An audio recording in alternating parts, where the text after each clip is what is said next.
Welcome to the Marvelous Moms Club podcast. Discover yourself, break out of mediocrity, and become the mom you've always aspired to be. Here's your host, Kirsten Tyrell. Hello, Marvelous Moms Club. Welcome to today's fabulous episode. I am so excited. I know I say that every day, but I'm really excited right now because I'm talking to one of my favorite people on earth, Nicole Walters, aka Scoprah, of the monetizedlife.com. I am trying to convert all of you guys to Periscope, and this is the reason why. This woman has changed my life in so many good ways. So thank you, Nicole, for being here. Welcome. Oh my gosh, thank you so much for having me, Kirsten. I'm super excited. I'm more excited, but thanks for saying you're excited. I am. This is fun. I mean, I'm the mom who always has like juice or like dried banana stuck to me. So the fact that anyone's going to throw Marvelous anywhere near me makes me feel really good. Right? Everybody needs to hear that, though, at least once in their lifetime, that someone else thinks they're a marvelous mom. So absolutely. Thank you. So I wanted to have you on the podcast because I think your message is so inspiring to people. And I was like, oh, but I'm trying to keep this to moms. And then you did a scope talking about having kids. And I was like, she's on the podcast. Yes, I do have tinies. Absolutely. Yeah, I love it. So tell me how that happened and tell me the timeline a little bit. When did you become a foster mom and when did your business take off? Sure. So I've had my tinies for a little over a year now, and I've got three girls, 4, 13, and 16. So all the best ages of young female age, which is great. Adolescent, toddler, you name it, I've got that going on. So got my girls about a year and a half ago, and I always try to say that I can't really answer questions about a formal foster arrangement because that's not how I got them. It's kind of unorthodox.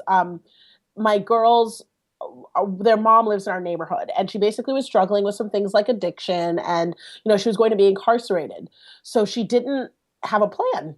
She just didn't. She was like, well, I guess the state will take them. I don't know. She just wasn't really structured.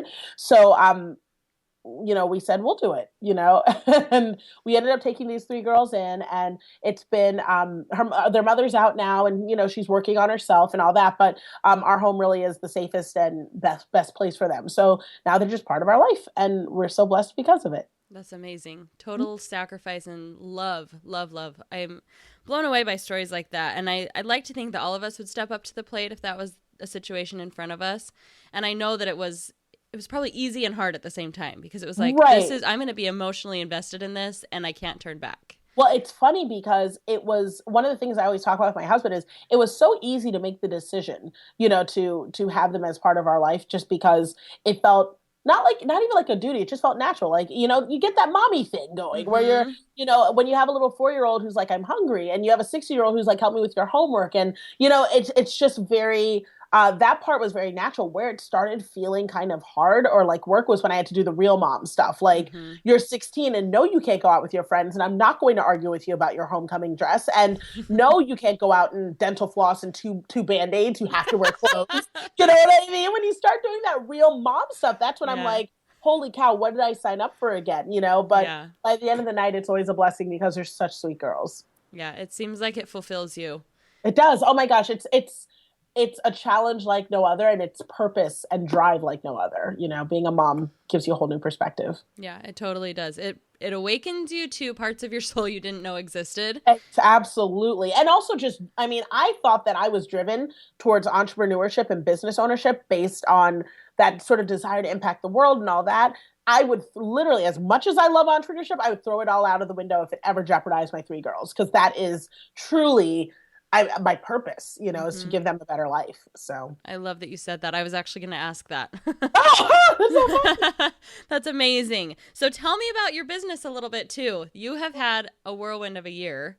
Yeah, it's been a lot, especially the past 6 months. So like you mentioned, I'm on Periscope at Natural Nicole, and I got on Periscope a little over 6 months ago.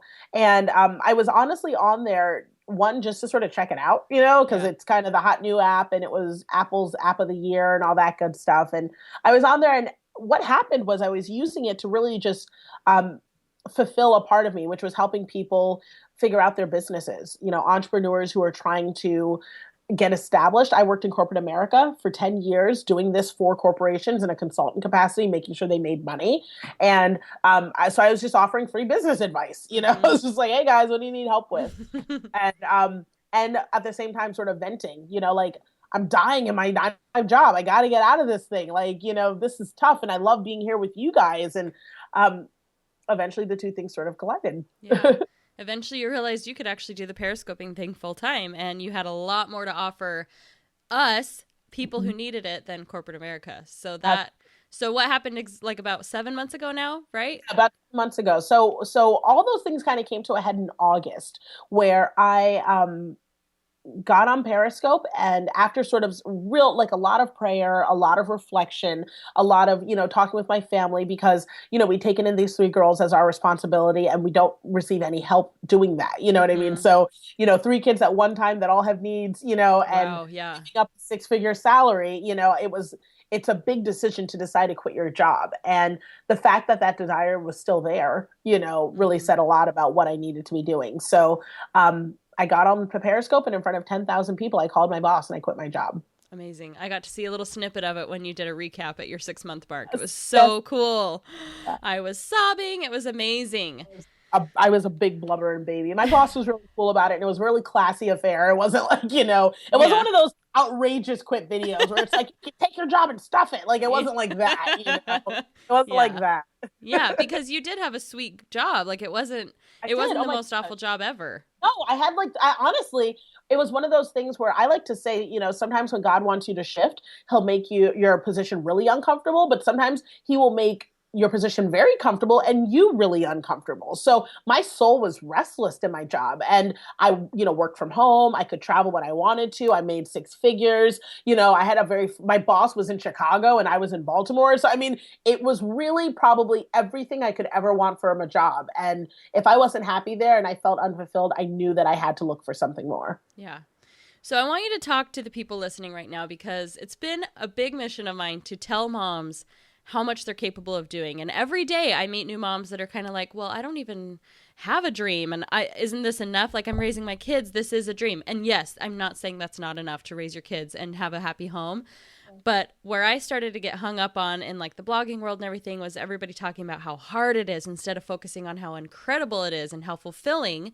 So that energy that you have for your business and that belief that you can literally do anything, I want you to like ooze that onto the people listening right now. So I think that one of the things I like to do, and I always love to give homework and assignments and things on my scopes, and anytime that I interact with people, one of the things I always encourage my mom friends to do is to look at the fact that your parenting is definitely one of the ways that you're going to impact the world. Now look at the world and say, what is out there that I would love to change to make a better place for my kids? And how can I improve that? Even if it's something as little as, beautifying the world. So, I want to be able to give free haircuts to cancer patients, or I want to be able to gift people quilts to keep their families warm because that's my skill. I'm a great crafter. That makes people happy. Whatever you think you can do to impact the world, do that, because it's kind of twofold. You get to create a better place for your children because it's a better world to live in, but you also get to branch out and explore this side of you that has so much more to offer beyond parenting. All those skills that you bring into parenting, people really need it. The world could use a lot more loving moms. So many people. Like, moms change the world. It's so true. Thank you so much for saying that, because I believe that 100%. And it's cool how those same principles that you apply to running a business and being successful in life translate over to your kids. And I talked about this on an episode last week on investing in your kids, because they literally are the future, and they're hopefully going to outlive us. And the principles and lessons we're teaching them now are going to make them who they're going to be. And that's going to change the world. Like, they're our vessels. No, absolutely. I think that especially because I come from challenged beginnings as well, like humble beginnings. My dad's a cab driver. My mom was a secretary for a boating insurance company, and I slept on a couch till I was 12. Wow. We really didn't have much means. And so I really align with my girl's story. And I recognize that, they're coming from a household with addiction. They never had 3 square meals. So even though their life is transformed and they're living a life now where, all their needs are met and beyond, I make them do entrepreneurial work. My 4-year-old, will do a chore and say, like, I don't do free. So what are we going to negotiate here? You know what I mean? And there are times where I'll look at her and I'll want to say, like, you're 4. Like, why are you trying to negotiate with me on, like, what's the payout for this task? Yes. But I'm raising a little CEO, so I'm not upset about that. Let's negotiate. You know what I mean? That is so great. It, and it's important. important. That's the investment I want to make in them, is to know that, unfortunately, they don't come from a background where they're not going to get a leg up. They're not going to have a crazy networking. They're going to have to pull themselves up by their bootstraps and find and make a way. Yeah. And that's what I think moms are here to do. It's so true. It's so true.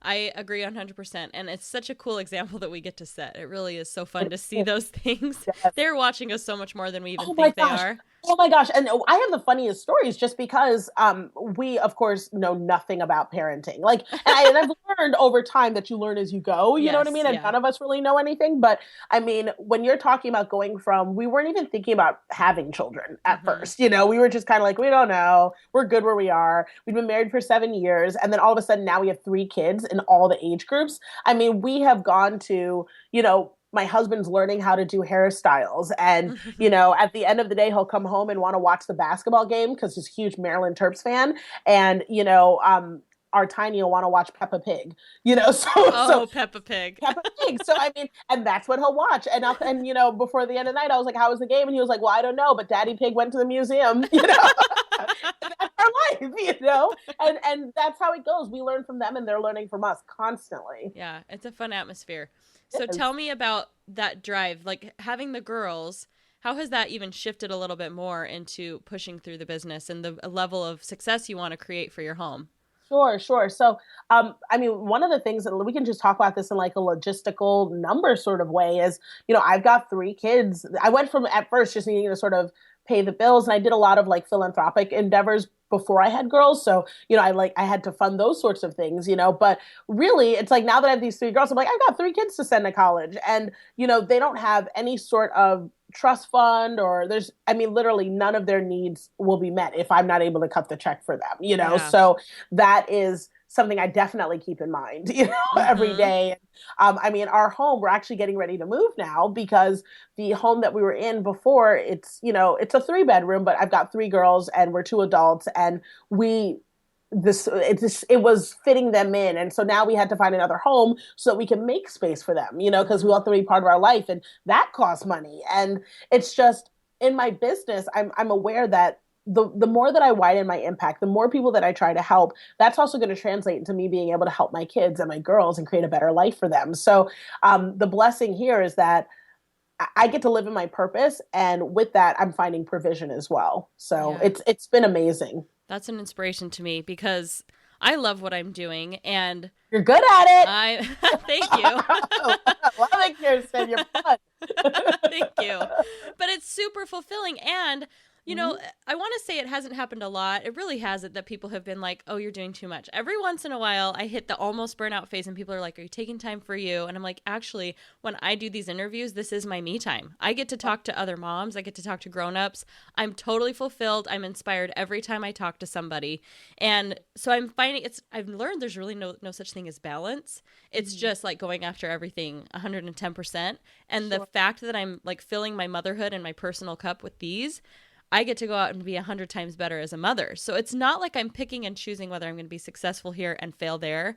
It's making me succeed everywhere. Absolutely. I definitely think that it's about, I'm working on balance all the time. There is the difficulty, the challenge that we all face of, okay, I love what I'm doing, but I need to shut down at 10. I have to go visit the family like that. But it's only because I love every place that I'm in, So one of the advantages that I think a lot of moms don't realize if they decide to sort of pursue their own entrepreneurial endeavor or, find a little, part-time job or something else they can do to contribute, is that if you love what you're doing, usually it can integrate with your family. So I'm really big on letting my kids be a part of what I do. Whenever I create an online course that's going to walk you through how to make money in your business and your life, I make my kids take it. My 16-year-old had a snow day and I was like, you're doing 1K one day, you're going to set up your business. And, my husband takes it and I bring them on Scope and I let them talk about their foster experience. And while I try to balance sort of, my kids' privacy, I also am aware that having them involved means that it never just has to be work. I can always go places with them. And that's,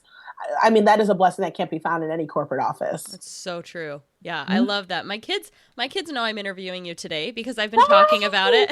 Oh, that's so I know. fun. I told my 6-year-old, I was like, Mom has a big interview today, so we got to be chill. And he was like, with Scoprah. And I said, Oh, how did you know that? How did you know? cute. Oh my gosh. I'm obsessed. I'm one of those people who's like always like looking at people's kid pictures on Facebook and I'm always like, oh my gosh, he's so big. I'm the worst. I'm like that aunt who like sends the kids back full of sugar. Like it's awful. But now I'm trying to get better because people can do it to me. Yeah. So I'm gonna reap what I sow for sure. Tables have been turned. You better Tables have been watch turned. yourself. That's right. I love that your situation is so unconventional, and yet it's still like you don't need a piece of paper, you don't need a court document to tell you that you're these girls' mom. You know, Yeah, I mean, forever and ever. I mean, I would lay down my life for them. I would fight for them, and I've always said that should things, God forbid, should things change, or end up being different, my girls will always have a space in my home. Always. I mean, under any circumstances, they will always have a place with me. And we do have paperwork, it's just that it's not a court ordered paperwork, but right. Our girls are our girls. So, we'll always play a role in their life no matter what. And it's amazing how we all have a little mom inside of us, even if we didn't have kids. Even if you didn't plan on them. Even if you didn't plan on it. We all need to learn that nurturing side of us, to understand how God loves us. We really have to I just don't think there's any love that compares to that. Even the love for your husband. Nothing. And I mean, to be completely honest, I even feel uncomfortable comparing myself to biological moms because I think about it and I'm like, as a foster mom, I know that the love I feel is like unmatched to anything else. I can only imagine what that must be like if you carry that child for 9 months. Like, I mean, literally that would be the difference between me being able to say, oh, you guys can always come back here no matter what happens, to you will never leave my side. I imagine that's the biological mom difference, like I will force myself to cope if I have to versus you will never, ever leave me. That's like borderline where I feel sometimes, and I'm like, is this what it's like all the time? Holy cow. No, I love, and that's the difference too with girls. Like having girls, they really do never leave you. If you do a really good job as a parent and you build those relationships, always come home. They're just going to bring their hubbies home to you. And I love that. I never ever thought of myself as like having a big family or people around the table. But as I see success within my business and as, that brand grows and we're able to like do more things like take trips and things like that, I'm just kind of like, this is going to be really, really cool. And I'm excited to do this for their kids and surprise them with gifts at graduation and, all those things, like watching them walk down the aisle. Like I never imagined that for myself. And it's just such a blessing because we're starting here, Yeah. See it. That's so great. I love seeing how your heart's expanded. And it's so cool. I watched your scope yesterday on, it was so inspiring to so many people. How you went out looking for a home and you had these certain things that you wanted. You were asking, please God, I need this. And very specific down to the red door. Yes, down to a red door, black shutters, white house. We were very, very specific about it. And you found it. It's pretty crazy. And we found it. And it was one of those things where, I've always been very vocal about the role that God plays in my life and in my business. And, I can be respectful while being vocal, of other people. But it's one of those things where I could not have what I have or this life. And as I look at my girls' faces and I see how things are turning around, whether it's through God working through our life and being able to impact them, or just their ability to be so resilient in the face of their past, because they are just embracing things and running with it. And that's an inspiration in and of itself, Right. So, I talk about that in my scope, and I always try to be very open and vocal about the role that my faith and my belief as it grows, and I'm always working on it. We're all developing, but that role, what it plays in my business and in my parenting, and it's, when you look at your children, I don't know how they don't make you think of God, and that is like beyond it's unlike any other, and so I consider myself very blessed to be where I am right now because it's an awesome, awesome place. Yeah. Well, I want to say too, because you said that you can't look at your children and not think of God, that right there, you're tapping into that biological thing, because when you give birth to a child or you're there when that child is born, that's when, I just don't know how you can't have faith in a higher power. It's crazy. I mean, I look at my girls and I just think of I look at their faces, I'm like, how are you still here? Yeah. You know what I mean? Like, I mean, adults quit for less, you know what I mean? And we really do. We'll quit if we're having a day of tech issues. You know, we'll say, you know what, I'm wrapping this up, I'm leaving, I'm going to McDonald's. You know what I mean? Like, I'm just not doing it anymore. And I mean, these girls face, you know, addiction and, you know, drug dealers and fear and not having meals and going to school with no shoes. And I mean, just real issues, you know, and now they're just kind of like, okay, what do you want to do today? You know, like, I mean, they're so ready to embrace the opportunity in front of them that it doesn't matter what weights they're coming in with. And that is something that I am learning from every day. And I recognize that the only way you can make that type of transformation, from in my belief, is through God. You know, like that is a true belief that, you know, it's worth fighting for what's better ahead, you know, and that's inspirational as an entrepreneur, you know? Yep. I've noticed through this journey of becoming an entrepreneur and starting the businesses that we have that very few people who are very successful in business don't have faith in something. Don't have faith in God or whatever, in the elements, something. Whatever, you know. Yeah. Like, you gotta have a belief, just because every day you're taking risk. You know, every day you're taking a leap, and honestly, if you really want to win in this industry, you also can't be afraid to do something new. You have to be willing to disrupt the industry and not duplicate it. And with disruption comes risk, and with risk comes fear, and the only thing that trumps fear is faith. Yep. Thank you. You nailed it. Exactly. And that, I mean, I really, really love how all of those lessons in entrepreneurship and life just come right back into motherhood. You can't be afraid. I even see moms on Periscope, and there's nothing wrong with this. We want to keep our kids safe, but focusing on how dangerous things are and how scary the world is and how we need to be so careful. And it's like, I understand that I'm realistic, but I don't like focusing on the fear, because then you're giving power to it. You can only feed one dog. Did you see Tomorrowland, that movie Tomorrowland? No, I didn't, but I hear you on that, though. I hear you on it. No, and it's true, because I look at my girls and I recognize that they lived in a world of fear, you know, where it was like, I don't know what's going to change. And we're very focused on trying to show them that the world is also a place of opportunity and a place of positivity. And you're right about that balance. Of course, you know, you want to be smart, you know, and you want to make sure your kids are wise and that they use good decision making. Yeah. But at the end of the day, to encourage them to be hopeful and positive is so necessary, because the world will be filled with messages that negativity abounds, and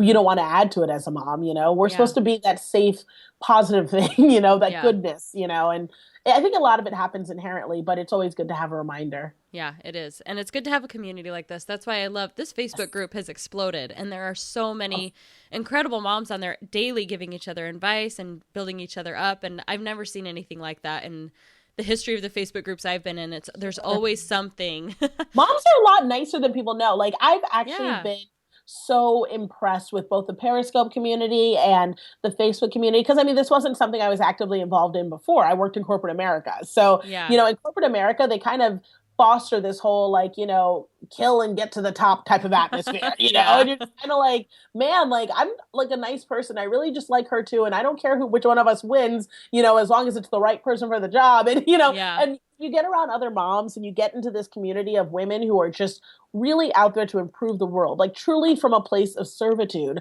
You find that everyone's really like very supportive and loving and willing to share their answers and relatable, like, just being open and vocal about the stuff that I struggle with in momness, you know, like, and I do it, like, sometimes I'll do scopes, you know, on like a Saturday, and I'll say like, gosh, my kids are gone and I don't know what to do with myself. And this is weird. I've never felt this way before. And please, moms, tell me I'm not strange, you know, like, is this strange? And, you know, the moms will be like, nope, that's a normal mom thing. You know, like, welcome.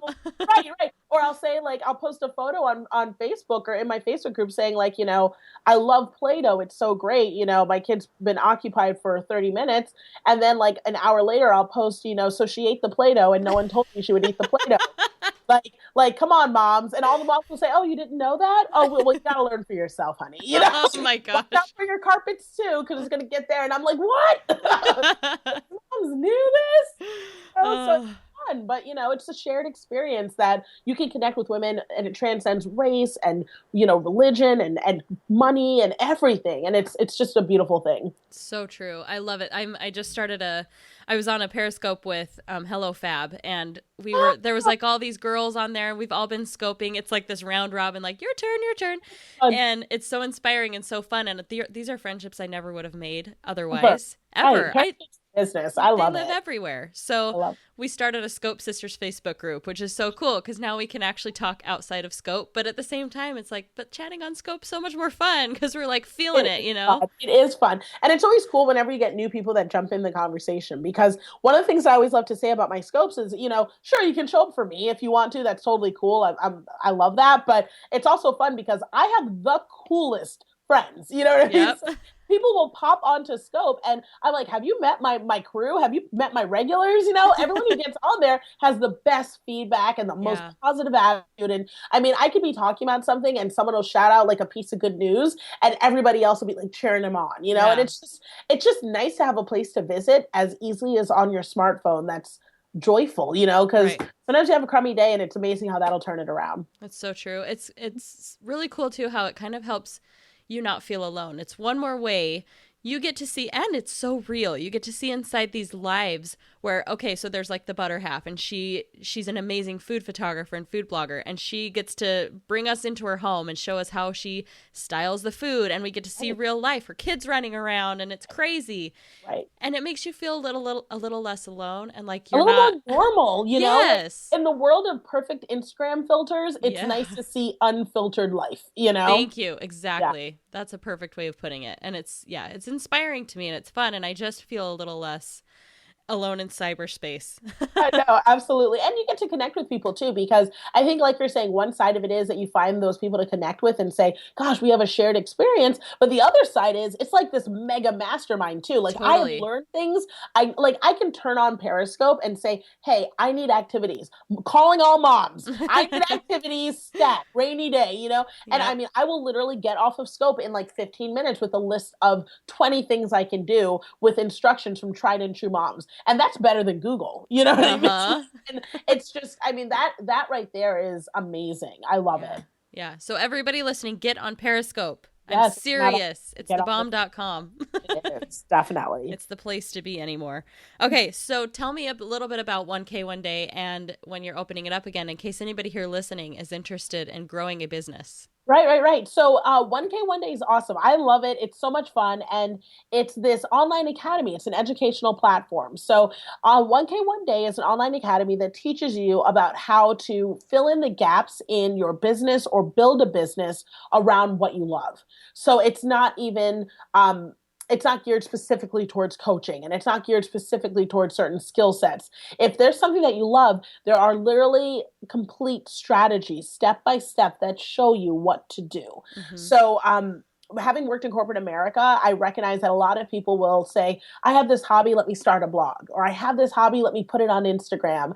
And unfortunately, when building a business, there are things that you need to do to make sure your business is all the way strategic. Mm-hmm. It's got to line up. And that's what we do in 1K One Day. I make sure that I show you how to monetize yourself. And we plug in all those. There's an income stream at the end of every module.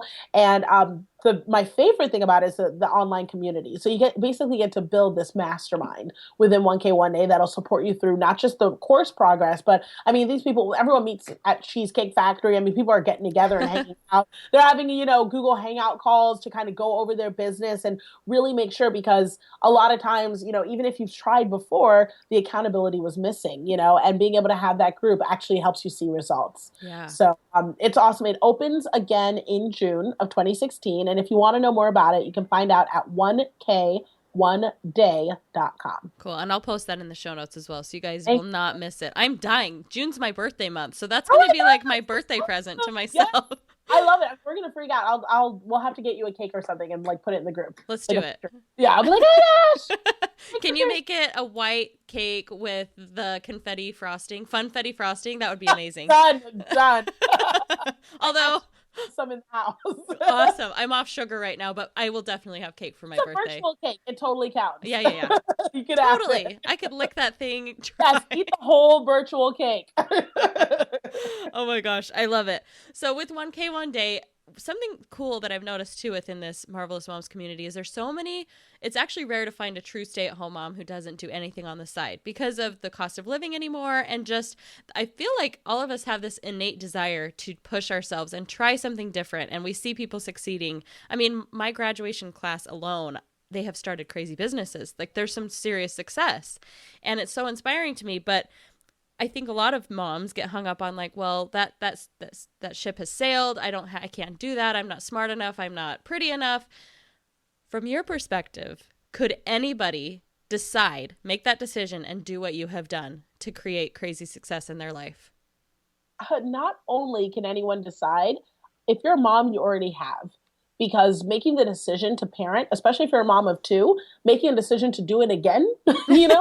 That is a level of risk. You don't, like, I talk about this with my husband all the time when we talk about having children. You don't know what you're going to get. You don't know if your kid's going to eventually rip up your wedding dress on that day that they're born. You have no idea. You are taking a risk on and not knowing what is going to happen, know? Right. But here you are saying it's worth it. You know what I mean? Yeah. I have something to offer and I'm going to knock this out, whether I'm good at it or I'm not. It's every single child you've taken is a different investment you've taken in bringing out more skills and impacting the world. So you've already been sort of an entrepreneur of life, so yeah. Do it. Open up a business.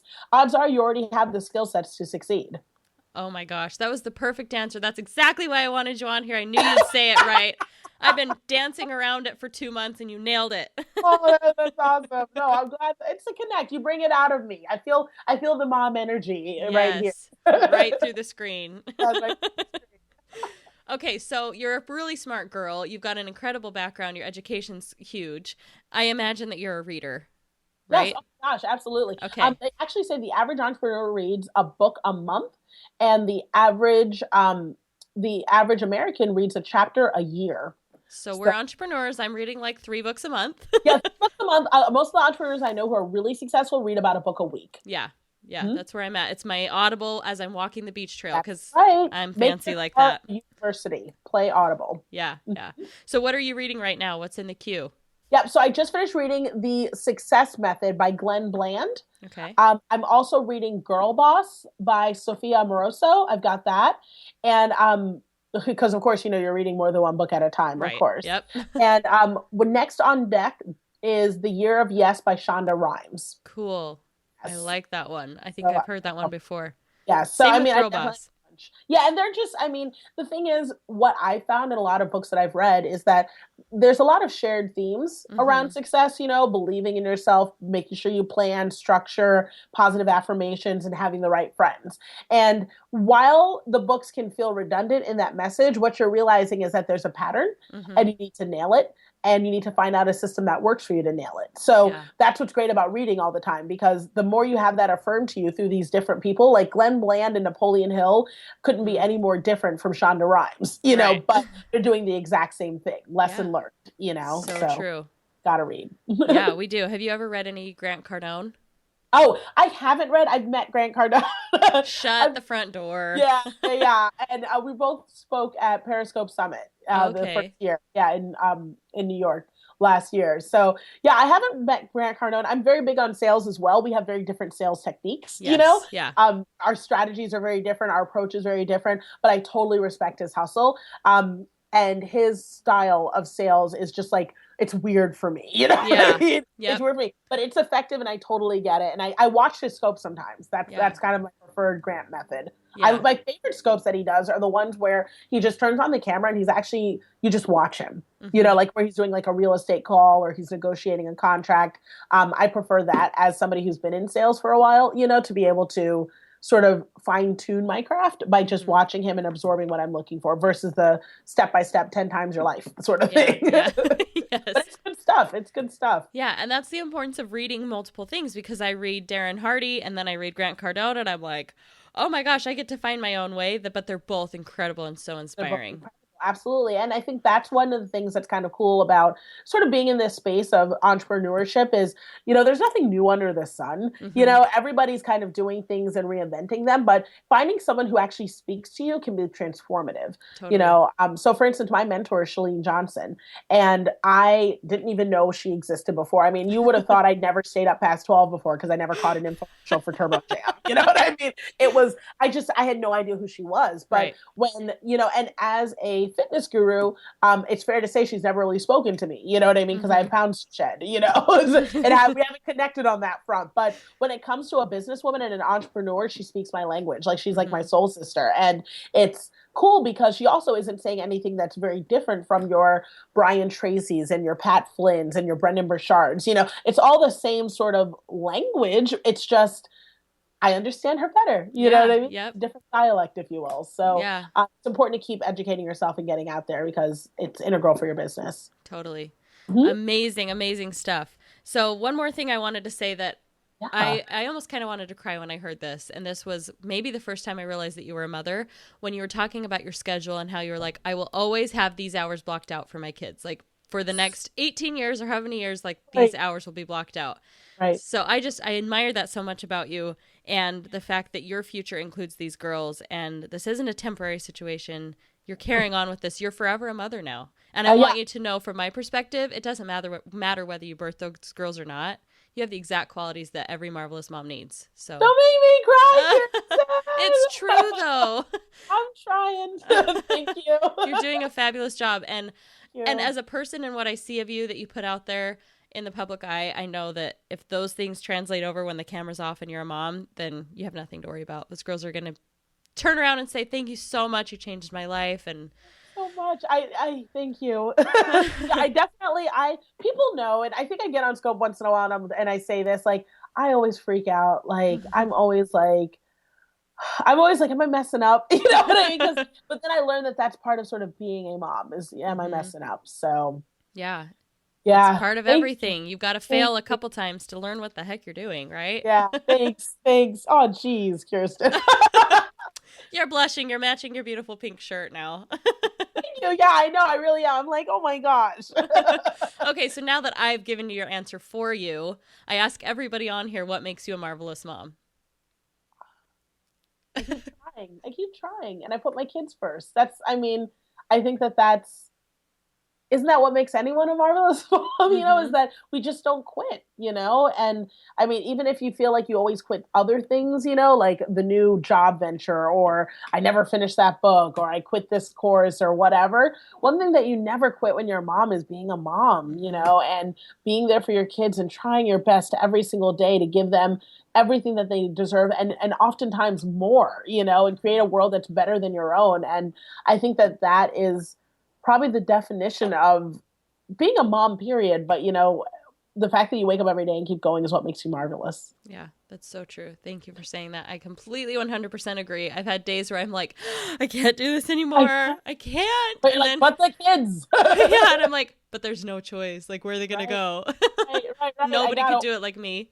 Right. Either that or they show up at the door screaming like, hey. Yeah, that's a daily occurrence here. Yep. Nice trying to sleep in, but in real life, you're marvelous. Get up.